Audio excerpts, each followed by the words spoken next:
to shape smart, sustainable cities. After the presentations, I will open the floor for questions. Preferably, please use the chat function so that we don't have any connection problems. So without further delay, let me introduce our first speaker, Ms. Pam O'Connor. Pam is the former mayor of Santa Monica in the United States. She has served in the city council for 24 years. She is an expert on urban planning, transportation, and environmental sustainability. Today, she's going to share with us the role of public transport in the recovery from COVID-19. So over to you, Pam. Okay.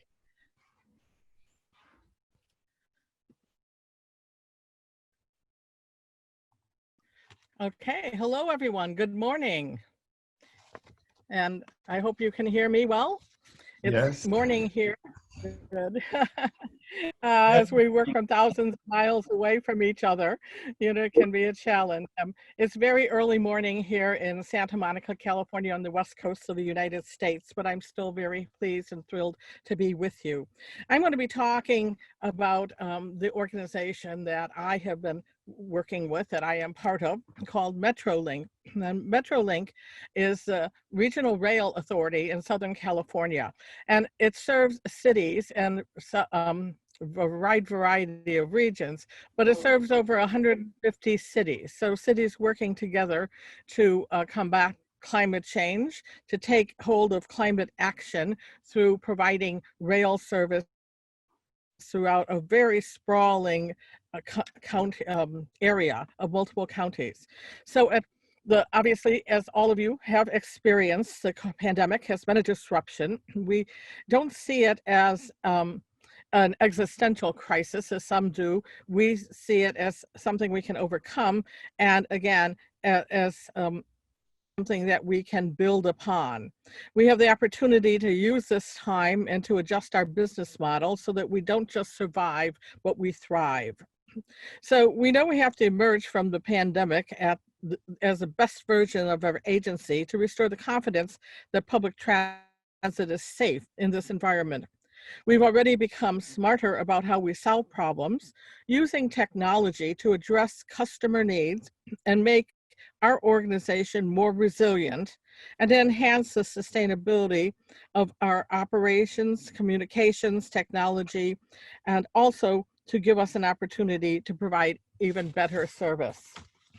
Just to give you, a little context about Southern California, we are a very sprawling area. We moved from the ocean to mountains and agricultural lands to high desert areas. We also serve, as I noted, 150 cities, from the large city of Los Angeles, the second largest city in the United States, to smaller cities with deep historical roots in our country. So Metrolink, as I noted, connects Southern California. In the United States, we're the third largest route by miles. We have a system of 52 locomotives. I'll talk a little bit more of that later. And this shows you in the kind of turquoise, the area that we serve. So we serve from the Pacific Ocean all the way to the California border with the state of Nevada and Arizona, as well as south to an international border with Mexico. COVID's impact on Metrolink ridership is something that's probably very similar to what many of you have experienced. In last year, 2019, we had a record ridership of nearly 12 million riders, and we were on a trajectory to beat that this year. But with the pandemic and the stay-at-home order and subsequent months, our ridership has declined, but we are starting to build it back up. Oh no, did I lose I lost the, oh, hang on guys. Now you have me and not my share screen. There, okay, sorry about that. The average daily boardings have increased every month since the pandemic response began. And in September, our average is still down about 82% from the same period last year. But again, we frankly don't anticipate that commuting patterns will return to the way they were, but they will return. And so we're reimagining how we serve the region in the future. You think I would get to know how to move this cursor? Sorry. Sorry, folks. To emerge from the pandemic, we want in a smarter, better, greener, more essential Metrolink. We're building on accelerating existing sustainability initiatives and basing that on technologies to bring our riders back. Again, why do we want to do that? We will reduce traffic. It will increase sustainability. We will reduce emissions, and we'll build a more resilient infrastructure that can withstand and adapt to the vulnerabilities and risks that are associated with climate change. So COVID has provided us that opportunity to rethink how we serve the region, how we build smart, sustainable cities, inclusive cities, and how we address climate change. And many of our technology initiatives are tailor-made to move us into the future.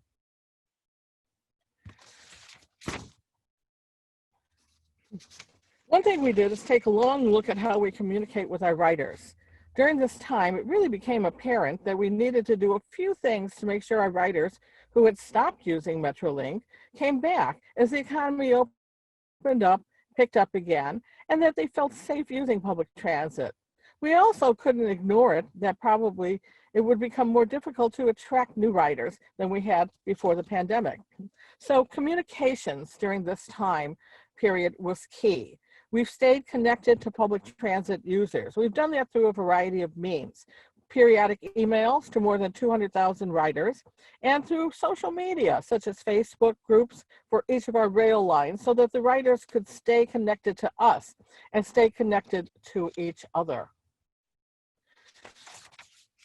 As riders return, we have to continue to transport them in a sustainable way. And Metrolink is proud of our sustainability efforts, but one of our initiatives, this perhaps the biggest impact on our sustainability goals, is our fleet of state-of-the-art Tier 4 compliant diesel locomotives. And now we have the largest fleet in commuter railroading here in our country. These locomotives are the cleanest diesel locomotives in the nation, and they reduce emissions by up to 85% compared to our older equipment.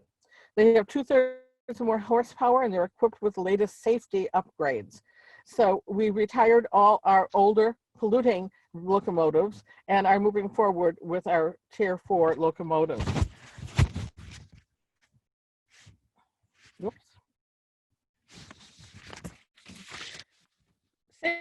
Safety is a major concern of any public transit provider, and especially our railroad.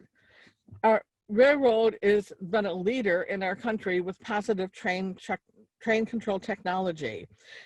We installed it in operation of this mandated safety technology. It ties signaling into remote monitoring of train operations. It's GPS-based safety and collision prevention technology, and it safeguards against human errors and other potential hazards along the routes. PTC, positive train control, can also stop a train and prevent train-to-train collisions, overspeed derailments, and unauthorized train movements. So because PTC operators use GPS, we've been able to tap into that GPS aspect of it to provide advanced and enhanced customer service and augment our sustainability technology. We can now provide real-time information for riders that will transform Metrolink from what had been a primarily commuter rail system into a real core component of resilient cities and a regional rail system. So in addition to safety, the ability to use this technology to better connect and win back riders will help create a regional interoperable public transportation service and system that provides a wide range of people and locations we serve. So this GPS technology is now being used to give our riders a different type of peace of mind. They can determine the location of their train across the system throughout the train tracker and identify how full their train is, which is in an era of social distancing of great concern to many people. COVID, of course, had made us all more conscious about this, about making the train safer. So one of the things we have learned from customers and to motivate them to return is that how full is my train? And we've had a very successful launch in July, and riders are definitely using the tool.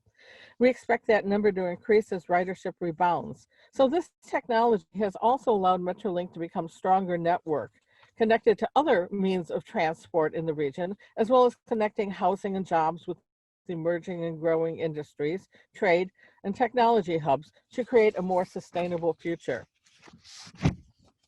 We know that customer service has always been one of the most important factors to gain or lose riders, and that's more important now to get our previous riders to return and to gain the trust of new riders. And one way we've improved our customer service is with our new state-of-the-art ticket vending machines and also online vending.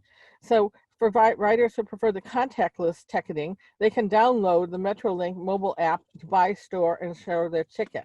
And in the future, Metrolink is looking to implementing Wi-Fi on trains, keeping its capital programs on track to ensure the system has the ability to be the rail system the region needs for its future. And doing all this will restore that confidence among our employees, our passengers, and rebuild ridership so that we reemerge as a smarter, better, greener, and more essential than ever service. So the wildfires throughout California and the western United States and beyond are clear evidence the threats that we all face from climate change. Metrolink has long been prepared to handle periodic flooding, wildfires, and go-slow heat orders. However, the increasing size, scale, and frequency of these extreme weather events requires a new level of attention. So Metrolink's governing authority, we're called the Southern California Regional Rail Authority, we initiated a study to better understand the vulnerability of the rail system and other assets in its core ridership to future changes in climate. So Metrolink's commuter rail service is a critical component of our region's transportation system. So it forms the accessible connection between affordable housing and key economic centers.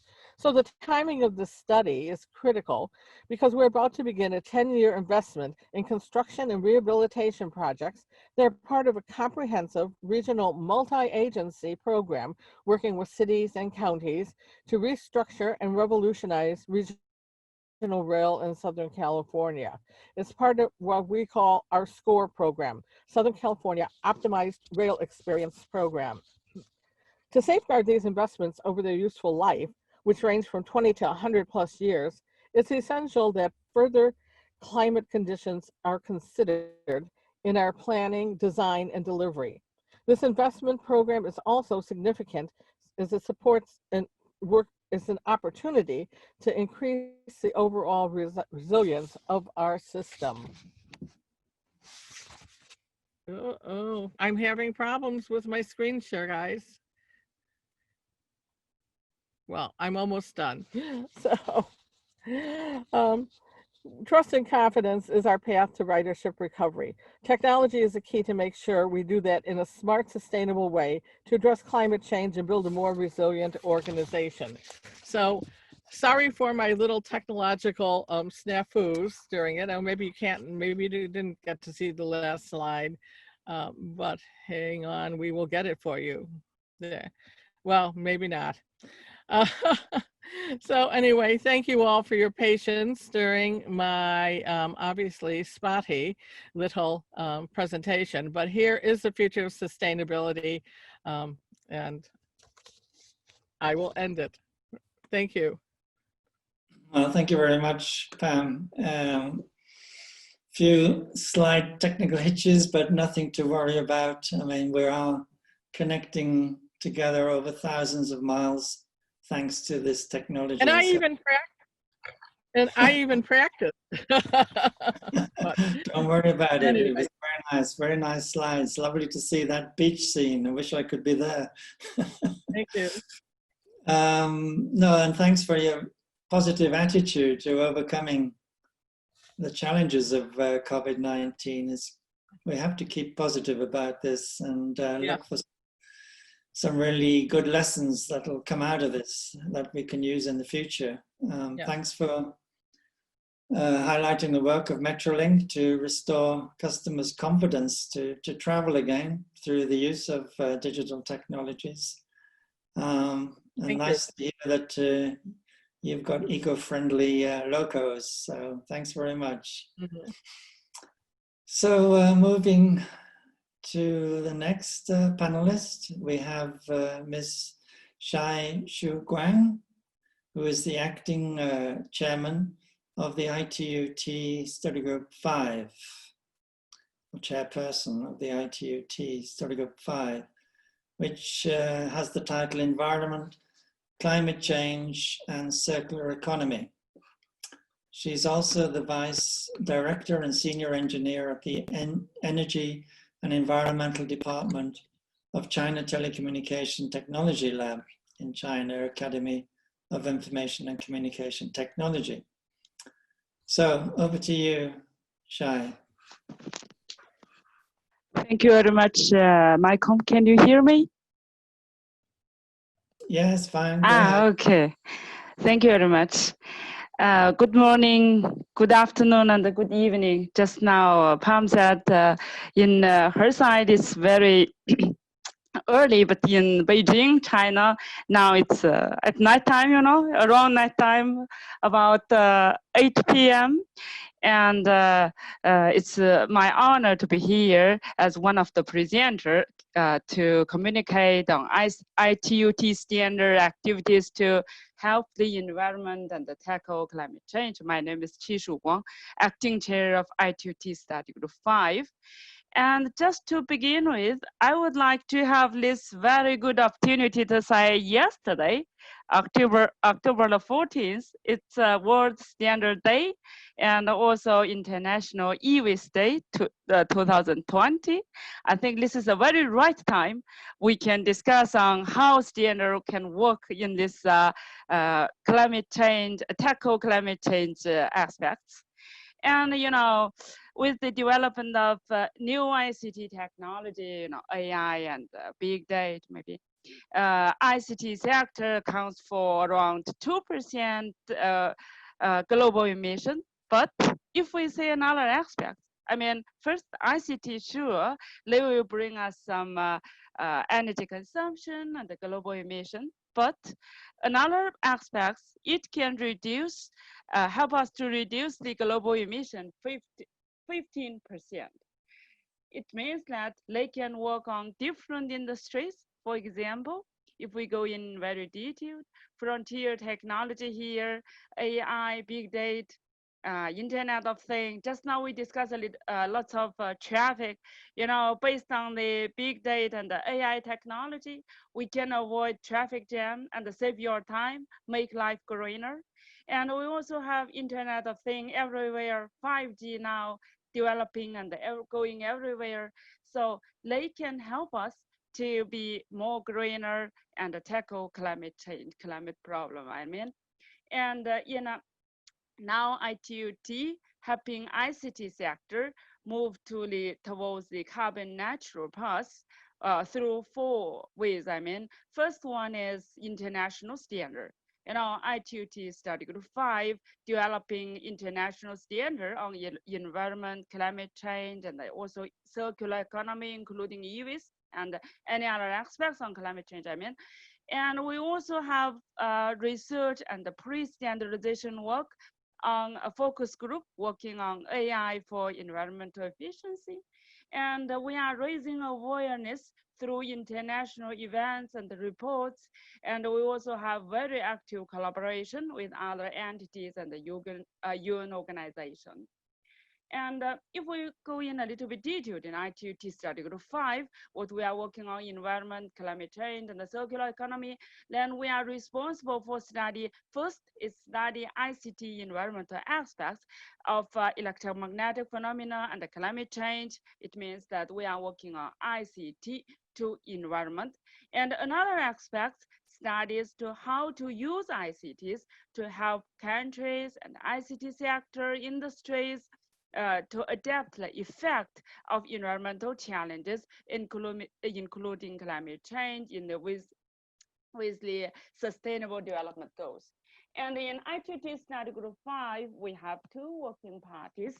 One is working on EMC, lightning protection, EMF, and another one working on environment, energy efficiency, and the circular economy. And we say here are EMC, lightning protection, EMF aspects, and also energy efficiency, clean energy, sometimes we say smart energy aspect, and the circular economy, including e-waste. So how to use this ICT solution in an environmental sound manner? Then we say we have to consider energy efficiency, higher energy efficiency, and we have to utilize the smart energy solutions to decrease the GHG emissions, decrease the e-waste also, and decrease the environmental aspects, and to be smart, sustainable cities and the communities. I mean, this is our goal, and we also push forward circular economy. These aspects are already considered in ITT Study Group 5. And here is just a brief introduction on what we are focusing on in energy efficiency and the smart energy aspects just for your interest. Then we have here listed series ALODOT 1220 series recommendation, which are on innovative energy storage technology for stationary use. Part 1, overview. Part 2, battery. Part 3, supercapacitor. And we have plenty of recommendation on green data center. You know, data center are everywhere, every industry just in nowadays, and it is becoming more and more important. And its energy consumption, we are also getting more and more awareness on this. And here we developed the functional requirements in the framework of the green data center energy saving management system. And ALODOT 1305, which is a data center infrastructure management system based on big data and artificial intelligence technology. And we also have ALODOT 1380 series, which are on smart energy solution. First one is smart energy solution for telecom sites. And the next one, ALODOT 1381, which is a smart energy solution for data center. And then the last one, smart energy solution for telecommunication room. And just for your information, we have continuously working on smart energy solution for city and the home application, and it is under developing, I mean. And we also have two recommendations on smart buildings, ALODOT 1370, Sustainable Intelligent Building Services, and 71, a methodology for assessing and scoring the sustainability performance of office building.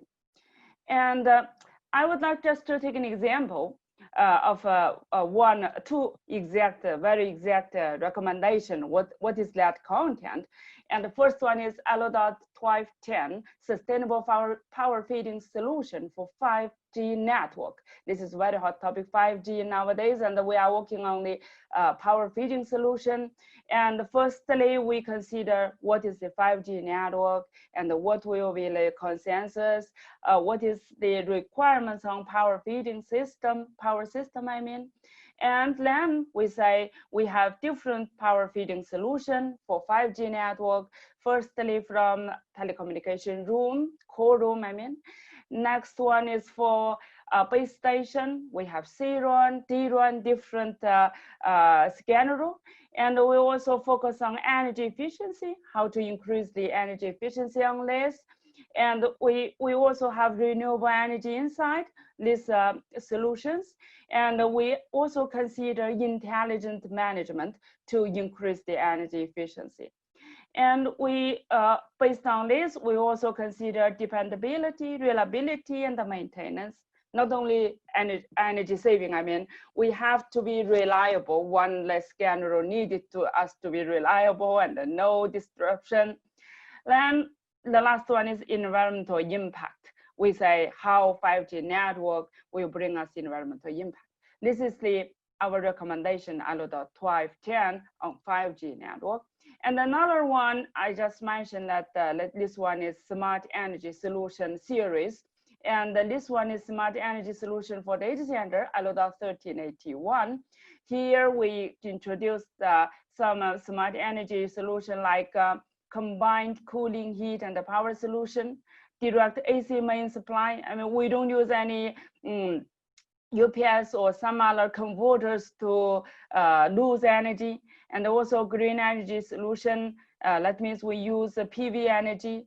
And for cooling system, we use nowadays liquid cooling is very hot topic, and also evaporative cooling solution and smart controlling methods of environmental conditions. All these are smart energy solution. And besides this, we also ITU working to combat e-waste. We have a national policy and the regulatory development and the developing international standard, just now I mentioned. And we also improving the collecting data, project and activities, and the United Nations e-waste coalition, and the reports, some reports and the publication. We are also working on this point. And for e-waste especially, we have MOOC, Massive Open Online Course on e-waste has been developed to encourage us to working on environmentally sound management hazards, chemical and waste, and also cleaner production process to minimize use of hazardous waste and the protection of human health, communities, and the environment from the impact, and also design circular economy mitigation and adaptation activities to lower the impact of climate change.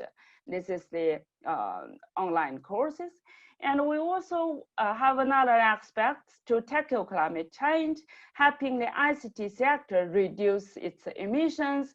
Then we provide, in study group 5, we provide methodology for assessment of environmental impact of the ICT sector. And based on this, we have GHG emissions trajectories for the ICT sector compatible with the UNFCCC Paris Agreement. And we provide guidance to operators of the mobile and the fixed network and the data center on setting 1.5 centigrade aligned targets. And in our recommendation, ILO 1470, we provide this guidance, supports operator and the data center owners to setting science-based targets for GHG according to these decarbonization pathways. And based on this, we also have, besides this, we also have some pre-standardization work. Just now I mentioned we have focus group working on environmental efficiency for AI and other emerging technology. And it was established, and they also already have their kickoff meeting in 2019. And they identifies the standardization need to develop a sustainable approach to AI and other emerging technologies. And they are working on the requirements, assessment, and the measurement and the implementation of AI and emerging technology for environmental efficiency. And there are some information on some publication, I mean, not only for international standard, for study group 5, we also have some publication on environment and climate change. Here you can see turning digital technology innovation into climate action, and also frontier technologies to protect the environment and tackle climate change. And these are all my presentation. Thank you very much, Chairman. Here are also some additional slides, but I think it's time for me to finish. Just for your information, if anyone interested in these pages, you can see some more information of different questions in study group 5, and also different topics related to climate change in study group 5. Okay. Thank you very much, Chairman. This is my presentation, and thank you again. Thank you very much, Shai. Thank you very much, Shai. Thank you for that review of ITU's standardization work on environment, climate change, and circular economy. I'm very pleased to see that Study Group 5 continues to make tremendous progress in helping the industry become more environmentally friendly and sustainable. And of course, I might mention that all these standards, what we call recommendations that Shai mentioned, are available for downloading from the ITU website free of charge. And also the focus groups that she mentioned, they're open to any interested party to participate in free of charge. Noticed a question about our work with ISO. ITU works very closely with ISO and also IEC, what we call the World Standards Cooperation. And we have quite a few joint groups. So thank you very much, Shai, for that. Moving on to Rafi Rich. Mr. Rich is CEO and co-founder of Suits, Smarter Urban IT and Strategies. He spent the past 20 years promoting urban innovation, resilience, and sustainability with cities, governments, and organizations in Israel, Europe, and Africa. And today, he will be sharing with us what kind of standards are helping cities to achieve sustainability and resilience. So over to you, Rafi. Yeah. Sharing. Yeah. Hi, everyone, and thanks for the invitation. I will be slightly challenging the current standard practice when we're talking about cities, and especially the governance of cities in complexity. And I'll be using that through my experience working in the private sector, in the public sector as a regulator for building and licensing in Israel, and also the founder of the Israeli Green Building Council, which was in charge of creating the green building rating tool for Israel. Okay, and it's not moving. Okay. And I'll jump directly into a project we're doing right now for Tel Aviv, the economic capital of Israel. And in May, they asked us to develop a strategies for short and medium terms for the post-pandemic. And as everyone else found out very fast, there's no such thing as post-pandemic, and actually we're going to be living with the pandemic or the recession for the next few years. So it was changed to urban growth and resilience scenarios, and then action plans based on that. Now, the reason we needed that is because we understood, like other cities, a city cannot create inclusive growth, governance, and services unless we modify actions, rules, and processes in many things, in how the municipality works, in how people get their resources, how they share data, and also how you compete with other cities and the countryside. Don't know what we have here. Just a second. Why is it not moving? Sorry about that. Just a second. Don't know what we have here. Okay. Sorry about that. Do you see my screen? Yeah, it's fine. Okay, sorry. Okay. And one of the things we started by doing, we created the business as usual scenario, and what we found out again, is that there's no way to solve things in different silos because we have more multi-layer complexity, which will determine how we will actually be able to come out of this crisis. And that means obviously we also have to change the standards of the way we work. So we created. Rafi, if you could just go to presentation mode, it'll be easier to read on the screen. Sorry. Okay. Be a bit bigger if you go to presentation mode. Yeah. So again, I'm not going to talk a lot. I'm not going to talk a lot about the scenarios. I can share it with you in the next week or so, because it's still being approved. But basically, we looked at 3 kind of scenarios and 3 kind of action plans, and each one of them is stronger in different aspects, but all of them need new kind of tools, new kind of standard, new kinds of innovation to use in managing the city. So we need to utilize urban innovation to create sustainable restart of the cities, but we also have to work to make sure that no one is left behind. And we know that in the cities, we have a city of people that can, the richer people that have bigger apartments, they have the right jobs and so on. And we have the city for those that just don't have any other opportunity. They work in labor, they have small apartments, so on. And what the pandemic is doing is leaving them outside. So we have to make sure not only to not leave anyone outside, but also to make sure that no city is left behind when we utilize urban innovation. And if we look at the beginning of the smart city ecosystem or the smart city trend, 2008, it was actually developed by the vendors, the IBMs and the Ciscos, after the financial crisis.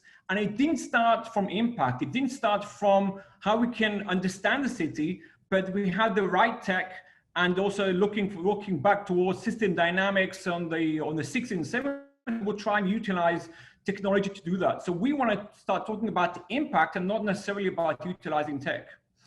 And that's why there are existing rating tools or standards to make sure there are the kind of borders, the kind of rules that they can use to govern the city while using tech, while using innovation. But there is a fear that we have that because a standard is using the name standard is something that basically we're creating a leveled field ground, that cities and organizations will just use a common checklisting, and then there'll be like a race for collecting points instead of relevant qualitative change, which is needed for cities, especially the smaller cities, which are not part of the system of development of the solutions. And again, you might have great indicators and solutions, but when we have a crisis like climate change, again, new kind of businesses and so on, it's not enough to say, let's do ITS to improve traffic management. We have to find a way to make sure that people will be able to use public transport and so on. That's why when we started working on smart cities in 2011, we followed one definition that we like from the Department of Business and Innovation Skills of the UK, developed by Arup. It's a very interesting document they created to create the market for British industries. They said this definition is not important, but there's a process that cities have to follow to respond quicker to new challenges. And nothing is more relevant than the pandemic, that basically cities are finding out that the new normal is completely different than what they thought. So when we were working for the UN and Smart Africa Alliance on developing a smart city master plan for Rwanda, they said, yes, follow the normal kind of standards or systems. And then we said, no, we can't do that. We really want to understand what are your main challenges. And after we interviewed ministers, we found out that actually the main challenge is that they have secondary cities that right now they are 50,000 people, that will be in 10 years, 750 to 850,000 people. Now that is the main challenge, how to make sure that these cities will thrive, how to make sure they'll be sustainable, and not that all the people that are educated or have a job or have a talent will go and live in Kigali, in the capital, and live in a slum. So we changed the standard to make sure they have it has a process that every city has to follow, and B, there are pillars and building blocks and initiatives, but cities have to only follow a small amount of strategic initiatives, and each other one are based on the city, the type of city, the typology, the location, the collaboration between cities, and they have to do that. So it's not a standard that you have to follow everything, but you have to understand the different aspects and see what you can do. And if we can learn from the green building standard or the green building ecosystem from 1993 to today, we have quite a few things to learn from. First of all, the standards were simple and everyone could understand what we're talking about. They could celebrate success. They started from a certified all the way up to LEED Platinum, and you have a plaque on the building. You measure impact, you know how much it will cost, what's the financial or the ROI of everything you do. And also they did that because you understand if you want to go towards rethinking buildings, you have to cross quite a long time and quite a few processes to do that. And therefore what they did, their business plan was, if we know that 70% of buildings are just doing things the normal way, we have only 25% of leaders, and we still have 5% of illegal builders. What we have to do is change the standards so they slowly achieve 50% leaders. And the way they did that is to leave the standard, the lead standard that was the only standard in the world, but go to create standards for every country. Every country can create their own standard based on their culture, typology, and so on. But they created a quality assurance guide to make sure that the standards are good enough, and also that you can compare standards. If I want to design a building based on LEED, and I'm in England, I can compare them between LEED and BREEAM-1. So if you go back into smart cities, you can either follow the 3 I's of Smarter Planet by IBM, or start talking about what cities really need as a process based on localized innovation, inclusive action, and long-term and ongoing impact. And similarly, what we want to do is we want to make sure that 50% of cities can actually act strategically smart and sustainable, even if they're a poor developing world city, which is right now secondary and is growing very, very fast. So in 2018, we were asked to develop a smart and sustainable city index for Israel, for Israeli cities. And after learning all the standards, we developed a simple, dynamic, and self-improving system, which is not necessarily comparable between cities, but actually you compare yourself to where you were before. And it has only 40 indicators.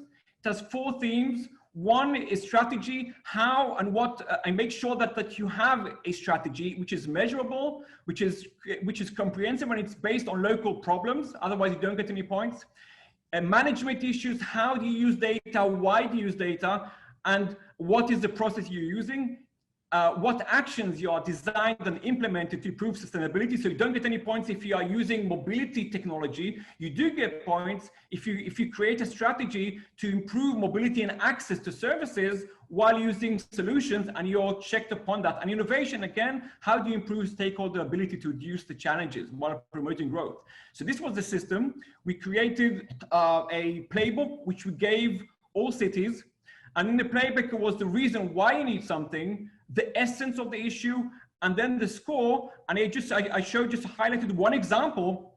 If you're talking about digital infrastructure, you get no points if you have broadband. You get points if it's inclusive, based on, do you have free internet in public areas, either closed or open buildings, for people that are not connected? Do you have a citywide internet infrastructure strategy which takes in consideration these places? So for example, cities we work with have ultra-Orthodox Jews that don't have smartphones.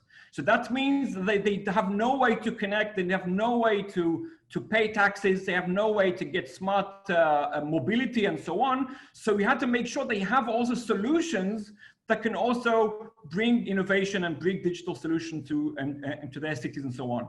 So my final slide is basically to answer the question, what is the role of standards in post-COVID or during the COVID effect, is we believe that urban standards, differing again from technical standards, should not portray a perfect city, because there is no such thing as a perfect city. They have to measure process over quantity, and they also have to enable open and localized innovation that will allow for inclusive change and impact for all. This is my details below, and I can share again the standard, the work we did for UN Habitat in Rwanda, and we can share also the playbook for the standard, and hopefully also the work we did for Tel Aviv. Thanks. Thank you very much. Thanks very much, Rafi, for that excellent presentation. As you say, we will need to learn to live with the economic fallout of the pandemic for some years to come, probably. And it's really important to understand the need to choose the right standard for the right purpose and the right circumstances. One standard might suit one, but not another. Personally, I think it's very important also to develop standards to bring the technology to villages. I think we have more smart villages, we might have less urbanization. So very good points. Thanks very much. Pleasure. So next, moving to Janet Salem, who is the Economic Affairs Officer at the United Nations Economic and Social Commission for Asia and the Pacific. So Janet has worked on topics related to the circular economy in the past 15 years and is currently leading the work in the Closing the Loop project, which focuses on applying digital technologies to addressing plastic waste flows in Southeast Asia, a real problem. So over to you, Janet. Thank you. Okay, thank you very much. So I think I'm having a bit of trouble with sharing my screen. Let me just check. It's not allowing me to share my screen. Let me just give it another whirl.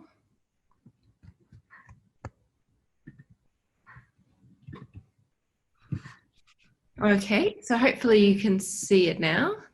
Yes, we can. Great, great, wonderful. Okay, so let me see if I can go to speaker view. Okay, wonderful. So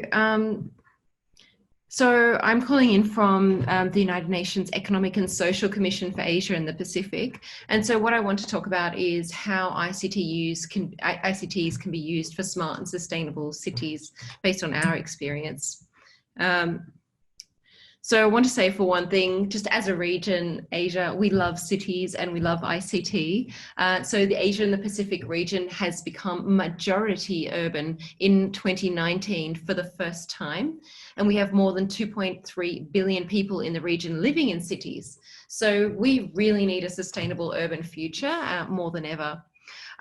Just showing a little snapshot of how integrated ICTs are in everyday life in a very playful way. You know, people are very used to using their mobile phones. This is just one of many digital trends that have come up, which is getting your selfie taken and getting it scanned and put on your latte to go. So we love ICTs, and I think there's great potential to integrate them into everyday life and the way we live in urban cities, urban centres. Last year, ESCAP, the UN Economic and Social Commission for Asia and the Pacific, launched the Future of Asian and Pacific Cities report. It was a flagship report together with UN Habitat. And we did have some key messages on the future of smart and sustainable, smart and inclusive cities. So I've just highlighted them here. And I think for the task force, these would be the key messages from the Asia Pacific point of view. So the first one is that we need to improve smart city governance across urban systems, institutions and actors to overcome inequalities and make more informed and integrated planning decisions. So it's really number one. For us, it was number 8, but we had some other issues to deal with before we got to smart cities. The second on smart cities was to encourage technology firms to become more civic minded and to create sustainable smart city solutions with social enterprises. So the big technology firms, we know them all, you know, Alibaba, we've got Food Panda, food delivery, we've got Grab, we've got Uber. So all of these technology companies, they know how to get into every last corner of our cities in Asia. So we really need to engage them. They have a lot of ICT solutions ahead of them that they could contribute, but we really need to engage them as part of these guidelines and the solutions, and also encourage them to interact with social enterprises so that they can bring some of their skills and infrastructure, the digital infrastructure in particular, to social enterprises that want to support sustainability in our cities. Number 10 on our list was to adopt cyber security safeguards in both digital and physical urban infrastructure development planning. Number 11 was to develop the smart mobility investment plans that prioritize sustainable urban mobility options for citizens. And lastly was the funding, to expand viable smart city funding mechanisms by enabling that cross-sector partnership and business matching platforms. So now why? So I just want to share this on a more personal level, because this was my turning point looking at climate change. So when we look at contributions to climate change, we can look at our individual carbon footprint. And with some calculations, I found that if you look at someone like me, that's not exactly me in the photo, but close enough, it's my height. The daily carbon footprint is about 87 kilograms just in one day. You know, it's this enormous bubble of greenhouse gases and much larger than who I am. And when we look at what our Paris Agreement is building towards, we need to get those carbon footprints from that large bubble down to about 2.7 kilograms. But a lot of that carbon footprint is already embedded in the way our cities are set up in terms of infrastructure and energy systems, but also in terms of the goods and services available to us in our cities. And those choices have been made for us to a certain extent. So we need to help urban citizens to become more low carbon. And a lot of that is because we have built our economic growth based on a linear economy, which means that even if it's not energy, even if it's materials like e-waste or plastics, they're built on a very linear make waste system where we look at resource extraction. Here I've got a metal ore that's been taken from the environment. We make beautiful products that consumers can use, but then once they're ready for the end of life, there's not really a place for them to go except for the waste. So there's very much a linear economy. And that means that we're going to be moving from taking 80 billion tons of materials from the environment in 2015 to 2050, we're going to move towards 150 billion tons of materials from the environment. And I don't think that anyone imagines that we can double mining, double agriculture, double forestry extraction compared to today's levels, which are already stretching environmental capacity. So we need to get away from this linear economy model so that we can live more low carbon lifestyles. But the problem is we have a lot of lock-in. So if I bend that linear economy and try to make it a circular economy, you'll see there's a red X there for a variety of reasons. And a lot of them will have a digital solution. Number one is that we have very opaque supply value chains. We don't really have a lot of data about materials as they flow through the economy. Number two is that the products that we have, like our phones, are designed to be linear. They're not designed for reuse and sharing. Third problem is that we have linear lock-in. So this is at the use phase as a consumer. Sometimes you get stuck with all the stuff that you have. You know, if you've bought a car, you're locked into using it as your mode of transport. And it might actually prevent you from using the trains we saw in the first presentation in Southern California, or other modes of transport. Lastly, once we are done with our products, we have very inefficient collection and reverse logistics. So it's very hard to get phones out of people's drawers and into a recycling or reuse system that can bring them back into the economy. And lastly, we have very inefficient sorting and pre-processing of materials.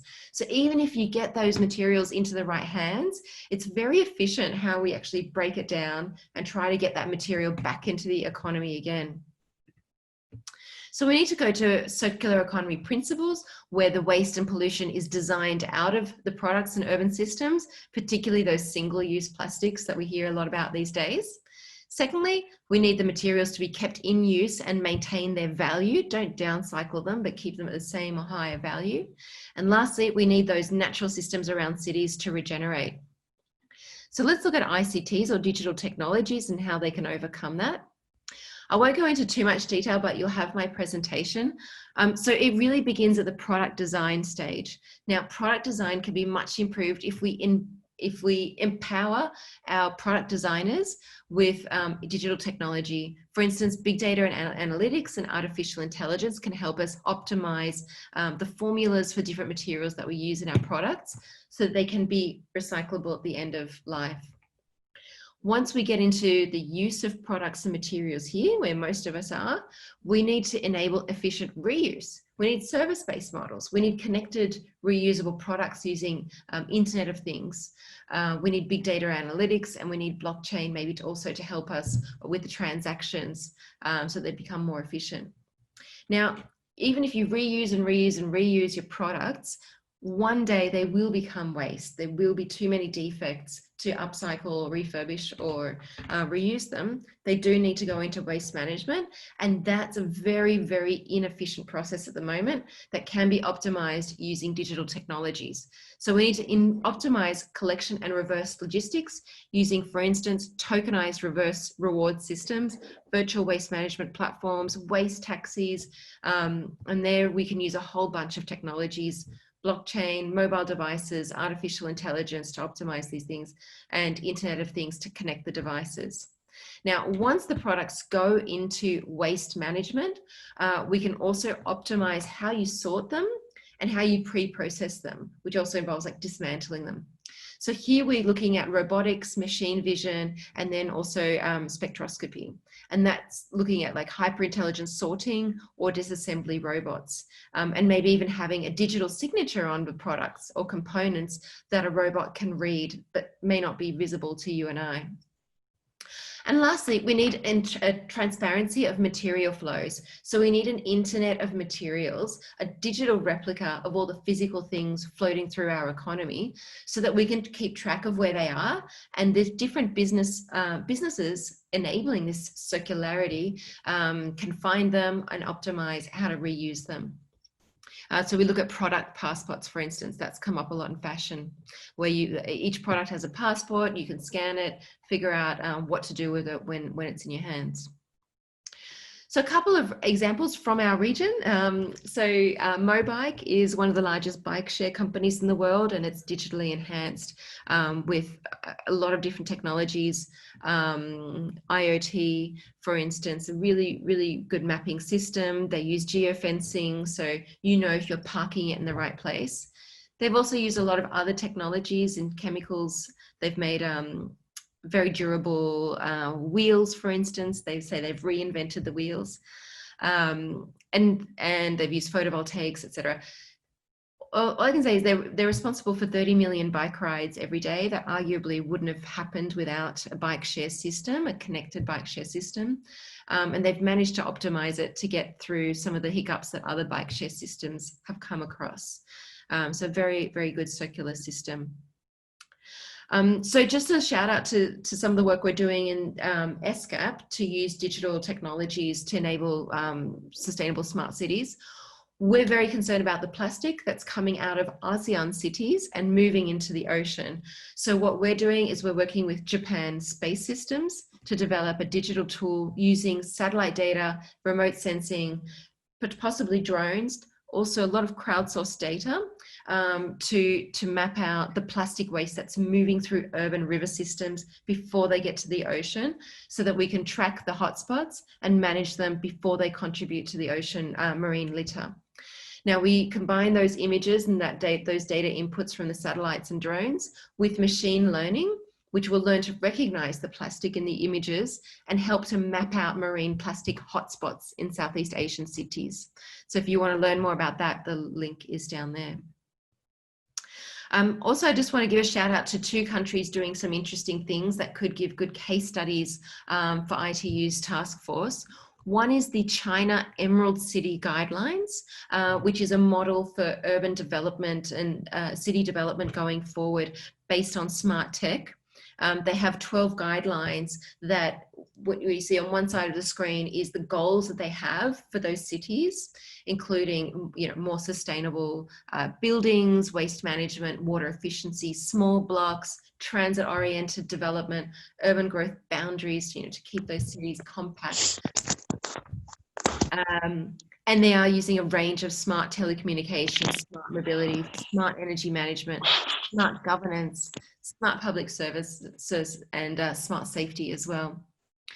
Another heavyweight in our region on this topic is Japan, and you might have seen already from the Prime Minister's office, Japan's Society 5.0. So we've heard about Industry 4.0, but Japan is talking about Society 5.0, where they are using a lot of different technologies as a basis of solutions for better human life. Just looking at mobility, they've got four key areas, but on mobility, they're looking at autonomous vehicles, including public transport, so trains, buses, etc., and trying to make logistics more efficient. So the individual vehicles, but also the system in general, using ICTs. On infrastructure, they're looking at using sensors, AI, and robots to maintain bridges and roads and different parts of infrastructure. And also, I think quite interesting with a more, urban citizen connection, they're looking at fintech solutions and looking at how to integrate blockchain to enable transactions, to set up an APIs for fintech so that we can integrate more information and different features into fintech, and definitely moving into a cashless society, especially now thanks to COVID. We don't really want to touch cash. Lastly, a little shout out to Europe, the EU, which is integrating ICTs into their climate change strategies. So they see digital technology and technological innovations as being key in the transition to a low carbon future, especially in energy, buildings, transport, industry, and agriculture sectors. And if you want to learn more, I think they've got some really good examples, and the link is at the base of the presentation. So altogether, looking at the future being really bright if we use ICTs in the right way and look at examples from all different regions, hopefully also from Asia, on how you can use it for a more sustainable society. That's it from me. Thank you very much. Thank you very much, Janet. Excellent presentation on the work of ESCAP, and very good ideas on bringing the circular economy concept beyond the supply chain and how it can help cities become more sustainable, especially through recycling of e-waste and encouraging a behavioral change amongst consumers. We always look to the Asia Pacific region to see where we are going, so that's very interesting. And thanks very much for the collaboration of ESCAP with ITU in this area. So moving on to Oliver Hillel. Oliver is a program officer at the Secretariat of the Convention on Biodiversity in Montreal, Canada. He's been working on mainstreaming biodiversity into the economic sectors and development. So over to you, Oliver. Thank you, Malcolm. Thank you for this great opportunity to be with you this morning in Montreal, Canada. My role in this panel will be to focus on that little aspect of nature. The Secretariat of the Convention on Biological Diversity, where I work, is looking at the unacceptable rate of loss of nature as a basic asset for sustainability. As you probably heard, it's not only, climate and nature are intrinsically linked. So without nature, you can't achieve the SDGs. And this is why the UN is currently designing a post-2020 global biodiversity framework, which will guide all the elements in the SDGs related to nature as well. And as part of this, we are discussing a long-term approach on mainstreaming. And as part of that, also mainstreaming means bringing the vertical harmonization of policies and programs and investments and strategies and plans. So basically, the idea is to unleash the power of urban planning and consumption towards the wise use of nature, something that is being supported by very good science from the Intergovernmental Panel on Biodiversity and Ecosystem Services. So based on science, the two concepts that I wanted to share with you all today are basically, many of the speakers have already highlighted the teleconnections and the so-called urban-rural linkages. By the way, thank you so much to ITU and to many of the colleagues in UN Habitat. We've been working since Habitat 3 already on this whole idea of the global footprint on nature and climate and on land management as well, of urban planning. Even if you plan it, how you plan it, and on its development, on the design of neighborhoods, on the conception of infrastructure, on each of the procurement and consumption decisions that urban dwellers today take. That has an incredible impact on land and seascape everywhere. We have done some, WWF had done some wonderful footprint measurement of urban consumption, and basically a city of more than 150,000 people consumes from the entire world, and therefore their consumption procurement footprint also formats the way we use landscapes, including for conservation of biodiversity. So obviously then my second point today is the critical role, very specific critical role of green innovation in cities to redirect that immense purchasing and procurement and planning footprint towards exactly the idea that cities can and should be responsible for managing at planetary level through those teleconnections. And therefore also exactly as Rafi and as Janet and as many of you were indicating to us, bending that curve towards greater sustainability and towards the fact that we all need nature, obviously, you know. And here let me remind us all that even information and communication technologies, just as any human settlement, depends. I mean, everything that you eat from your icebox comes from nature. Nowhere else can it come from. Water is supplied to you 10 times cheaper if you let it filter through wetlands and forests. The air in your city, as we see in Colombia, in Medellin or Sao Paulo, when you have trees, when you have green parkways, just as California was talking about all the linear parks, you have such wonderful examples of that. That cleans the air. It's as simple as that. You have less pollution, therefore you have also more immunity. People, when they are 50 meters away from a park in a city, their immune system benefits just from the exchange with biodiversity. All those things, of course, bring also focus on ITU's role, because standards, of course, are the UN's multilateral and multi-stakeholder approach. So we need those standards to consider that. And basically, I just want to say that, let's say that the impacts of this fourth technological revolution, as it has been called in the World Economic Forum, probably, I saw the statistics that it can contribute to 15% of change in climate change. But I would even challenge that. I think it can contribute a lot more, because if we can apply all those new technologies, Internet of Things, the social networking and net weaving that comes behind those technologies, as Rafi was so well reminding us, we can make that effect probably bigger than 50%. If we bring all the innovation agencies, you know, at all levels, national, subnational, cities, how many cities have wonderful innovation programs? Montreal, my host city, is just one example.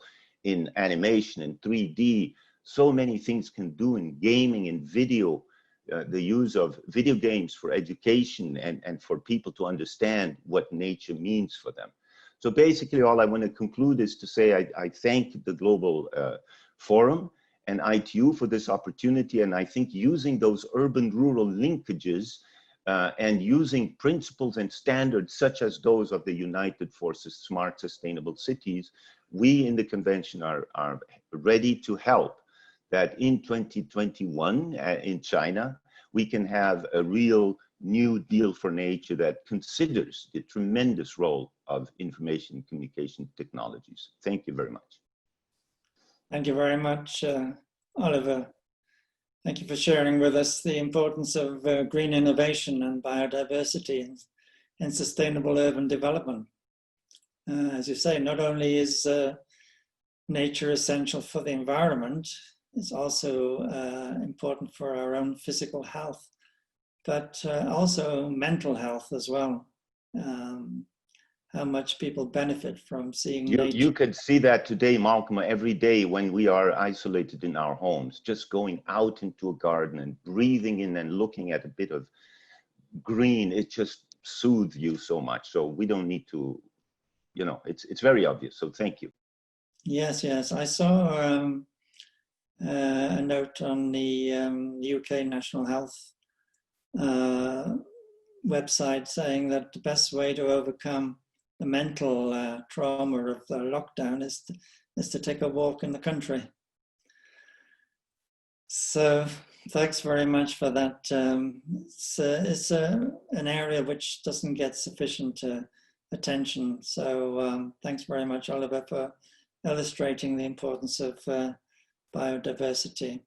And I should say ITU has been a constant partner along with the Global Forum and many of the players in this very presentation on raising this issue. And I think there's so many gains to be had just by considering it in there. So thank you. No, not at all. Very happy to collaborate with you. So last but not least, our final panelist is Vicente Gualte. I'm sorry, Gualt. Not sure if I pronounced it that right, Vicente, but founder of the Institute of Advanced Architecture of Catalonia and former chief architect of Barcelona. So Vicente, you have the floor. You know, in general, what we can do, I mean, one of the places I propose, if we walk up to the road, when we arrive to this, the last, Excuse me? not the Could last, you open your last video? curvature. One more moment. Vicente, we can't see you. Yes. Please open your video. Yeah, great. Yeah, I'm here. Sorry. Yeah. Okay, good to see you. Okay, we can hear you clearly. Now we can see you clearly. Please Yeah, go sorry, ahead. because I was expecting the previous speaker to talk a bit longer. That's why I received. So I can start my presentation now. Yeah. Yes, please do. Okay, so thank you very much for the invitation. For me, it's a pleasure to be here. I like very much the previous presentation, especially the last two from Janet and Olivier. I think that they are very much connected with some aspects I will be talking. As you know, I am an architect, so that means that in general, I talk with images and with drawings. I was also the chief architect of Barcelona, and I was working and leading the program related with the smart cities there. So that means that everything you have been talking, we were also talking, but always trying also to find some interactions with the physicality of the cities themselves. Now I'm working from my company, Guayart Architects. I am developing projects of architecture.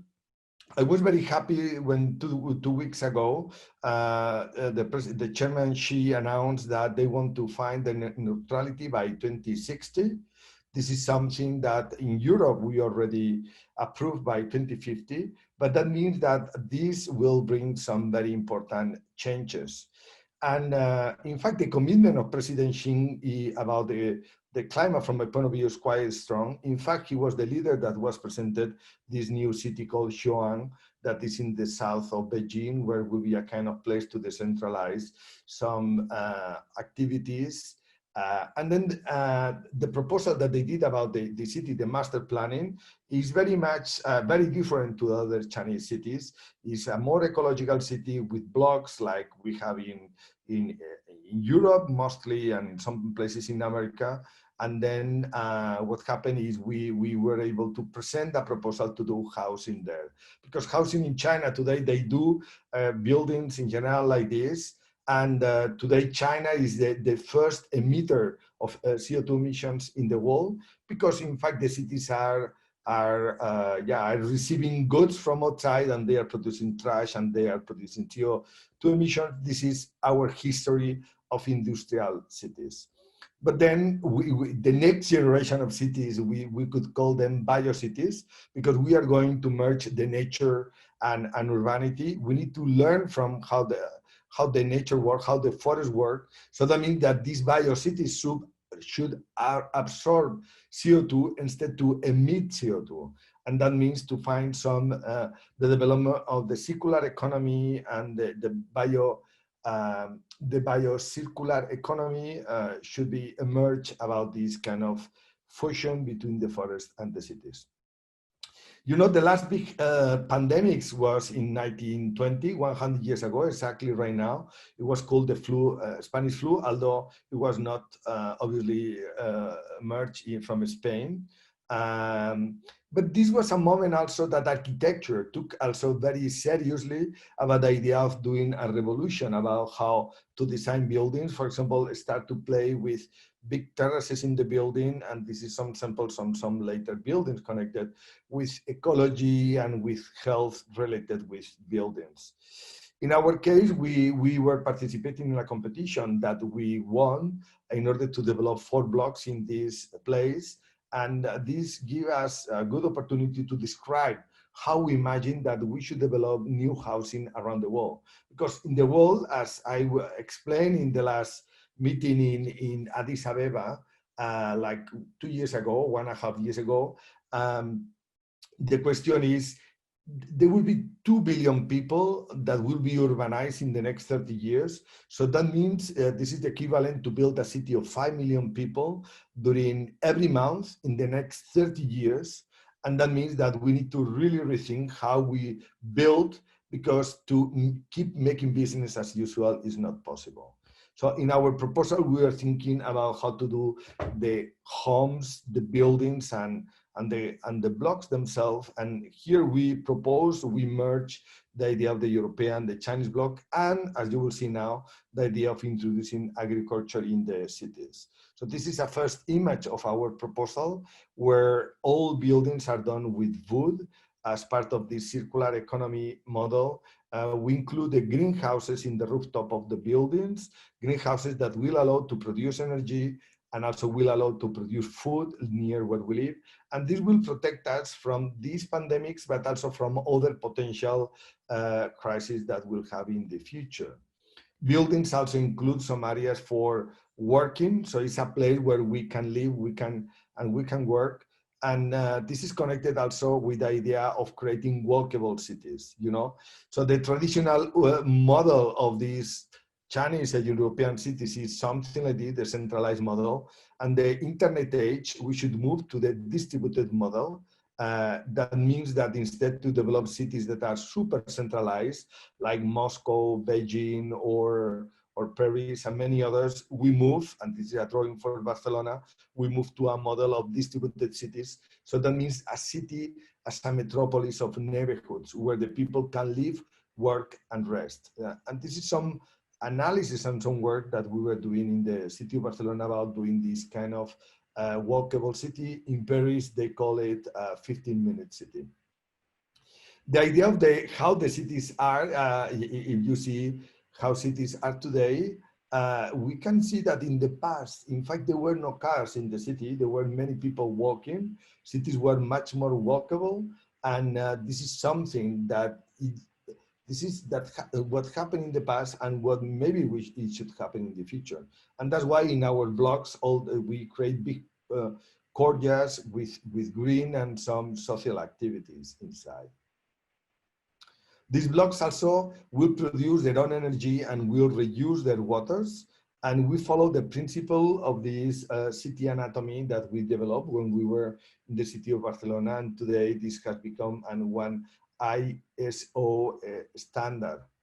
And we deal with the data managing the building, but also promoting the interaction between the people and also reducing our trash, I would say. Buildings, also the blocks include also some facilities like swimming pool, health center, and others. And what is fundamental for us is the idea that we need to develop the building using timber. Timber is the material of construction for the 21st century because it's a renewable material. A material, in fact, the forests grow every year from 2 to 3%.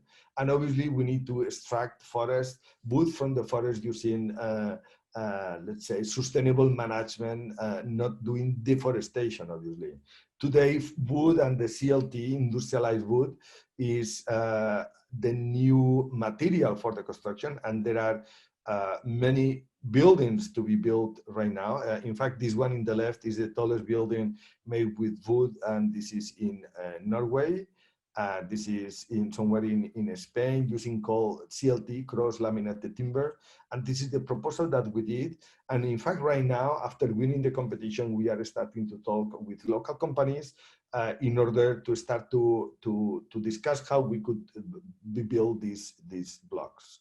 So this is one image of our buildings with the idea that we'll be living, working, and resting, in fact, in the building or in the neighborhood. So the idea that we live in one place and we work in another, I mean, during the pandemics, we realized that we can do things that we never thought, that we can be using less the car and we can using teleworking. Teleworking now is something that has become a standard, and this is something we should do in the future. But more important than that, we should reintroduce the working places, including offices, and even in the digital industry inside the cities. So these are the plan for one of the blocks and the swimming pool, as I was mentioning before. But then something that facade for the building, something we were interested was with this idea of producing resources locally. I mean, it's impossible that we make an ecological planet if we produce food in Brazil and we send to China, or we extract wood from Africa, we send to China, and IKEA sell us in Barcelona like that. That's impossible. I mean, what Janet was saying about the traceability is fundamental. And that's why we propose to introduce the production in food using greenhouses in our buildings, in the rooftop of our buildings. This is an image from Iceland. In Iceland, they produce their own tomatoes. Only in 1 hectare, they produce tomatoes for 100,000 people. This is New York rooftop, the Brooklyn Ranch. And these are the samples that we were inspired. This is the LED farming. And in our case, what we proposed was to use greenhouses on top of our buildings. And this is some images of the interior, growing tomatoes as we see in a traditional way, but also using LED inside these greenhouses. We have been also working, and obviously in the ground floor, there will be a food market connected with some of the production of the products that we are doing in the neighborhood. Another fundamental topic is energy. Although we always talk about energy, China is simultaneously the country that is emitting more CO2, but at the same time is the country that is installing more solar panels in the world. So now the challenge will be really to stop to use coal and to stop to use oil, and then electricity, or the electrification of the world, will be fundamental. This is a sample of a big pergola in Barcelona, also some small pergolas in our buildings. But then this is an interesting pergola on top of a building in Brooklyn. The idea is not to use this as a kind of singular element, but to use in a systemic way. And in our project, what we did is to use all the rooftop of our buildings in order to produce electricity, because the buildings are consuming only 20% of the energy of a traditional building. So with this solar production, we can produce almost 80% of the energy that these people need. And it's 80 because the high is still the Chinese density, because if we were using for a bit lower density, we could produce 100% of the electricity that we need for the neighborhood. So this is one of the courtyard of the roof.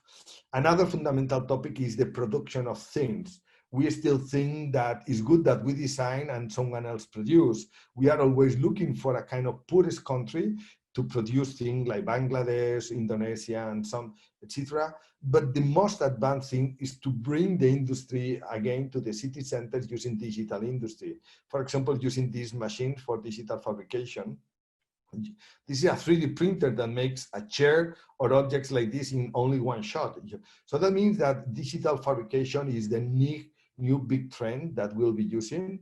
And by the way, these were fundamental right now during the pandemic. During the first weeks of the pandemic in Europe, there were no masks. I mean, China had all of them. And in fact, our government was trying to buy masks because we didn't have the industrial capability to do it.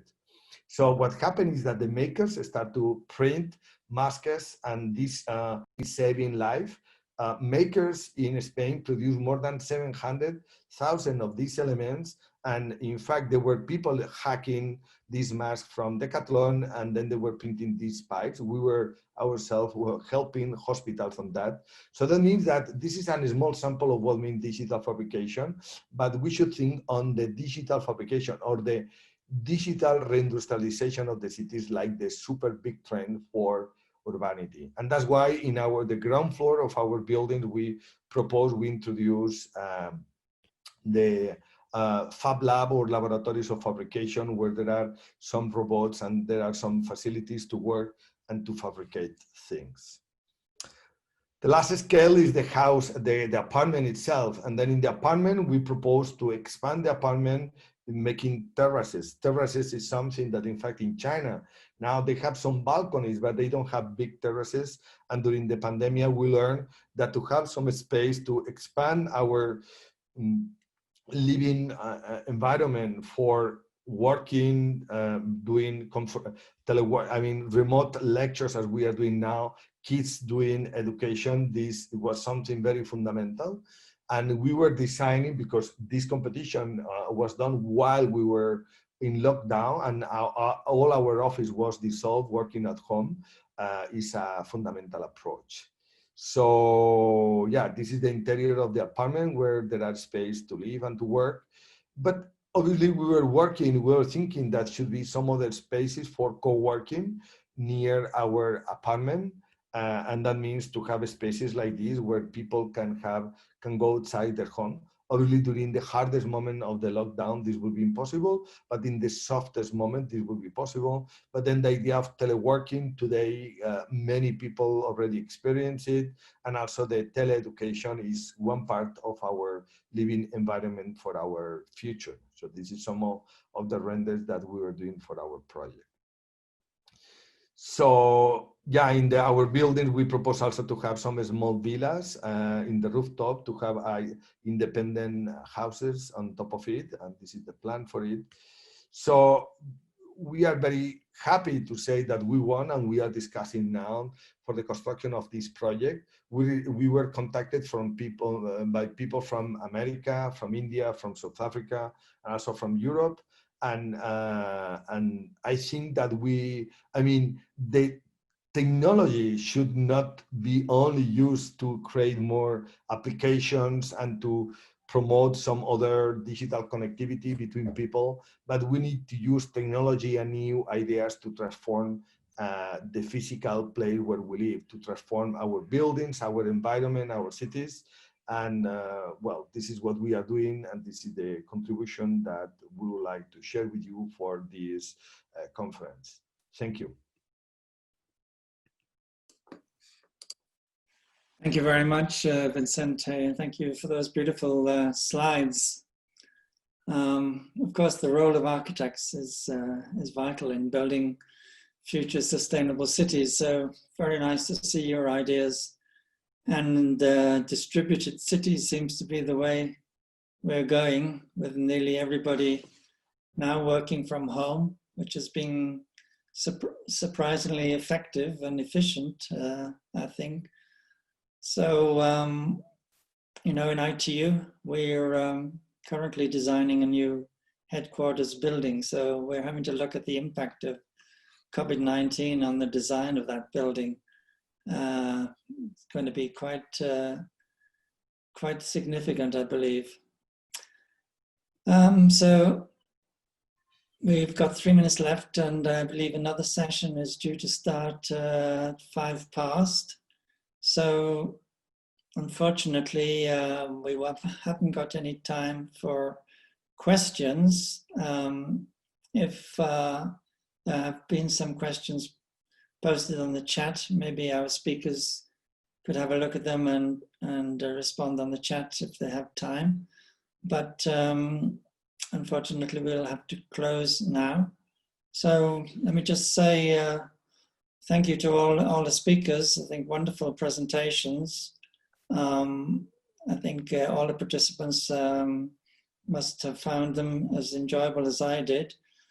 Let's hope that the lessons that we'll learn from this pandemic will help cities to choose the technology and the international standards that will make them more sustainable and more resilient to future pandemics and similar crises. So thank you all. Thank you all for joining us. Thanks especially to the panelists. It's been a pleasure moderating your session today. Thank you all very much. Bye-bye. Thank you very much. Bye. Thank you. Thank you, Malcolm. Thank you. Thank you for all speakers. Thank you for all. Thank you. Thank you so Okay, much. thank you. Have a good day. Thank you Have so a good much. day. Thank you. Have a good day. Yeah, bye. Bye bye. Bye bye. Thank you. Thank you.